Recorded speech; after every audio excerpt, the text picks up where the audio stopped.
After we just practiced our distribution or FOILing, we are going to now work on factoring. If you remember from earlier in the year, we did factoring.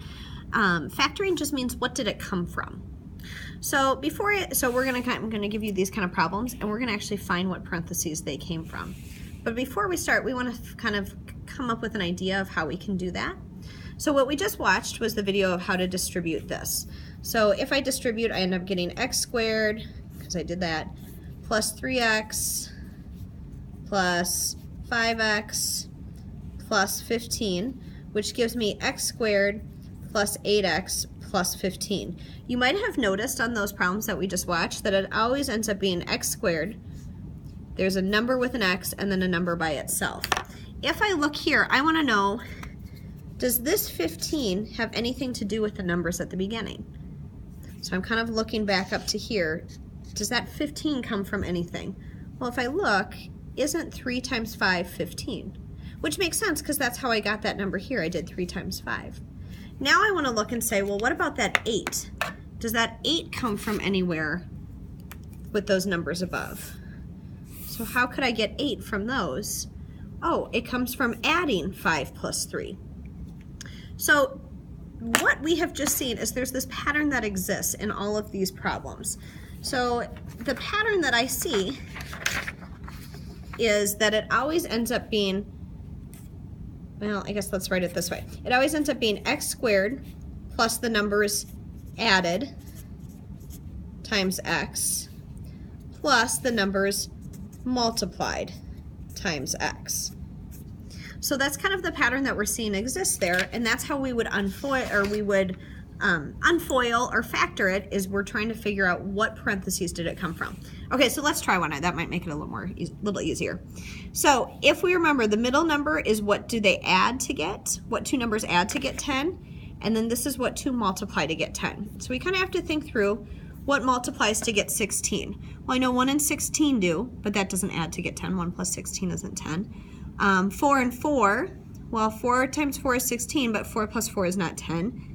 But 8 and 2 multiply to get 16, and they add to get 10. So what this had to come from was x plus 8 times x plus 2. And the nice thing I could do is I could double check my answer. That's x squared plus 2x plus 8x, which those x's together would add to be 10x, and 8 times 2 is 16.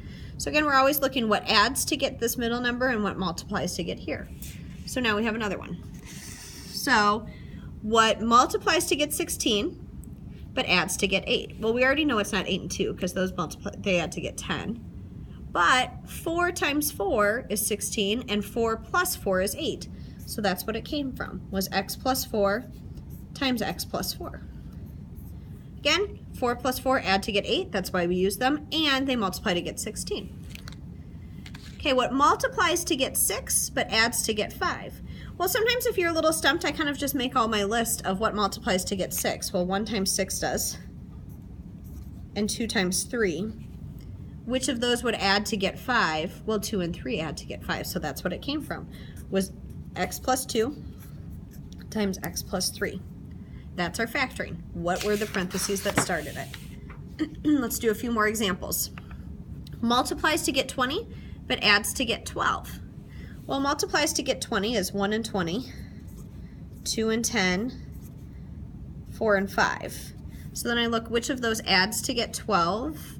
The 2 and the 10 add to get 12. So that's what it came from, was x plus 2 times x plus 10.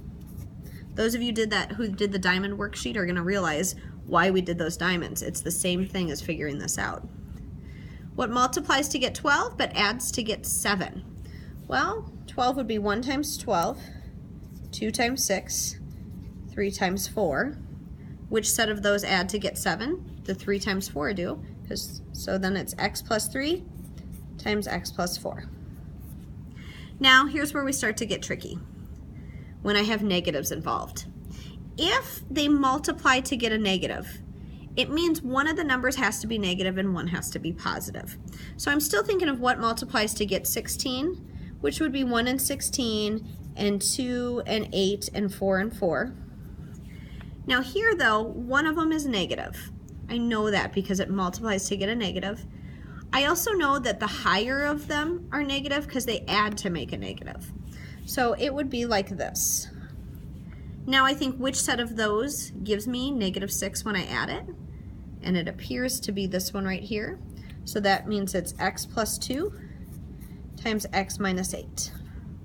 Or x plus -8 would be just fine. Okay, let's try that again. I know they multiply to get a negative, so that means one is negative and one is positive. So to get 24, I just think, well, that's 1 and 24, 2 and 12, 3 and 8, and 4 and 6. Then I look that they add to make a positive.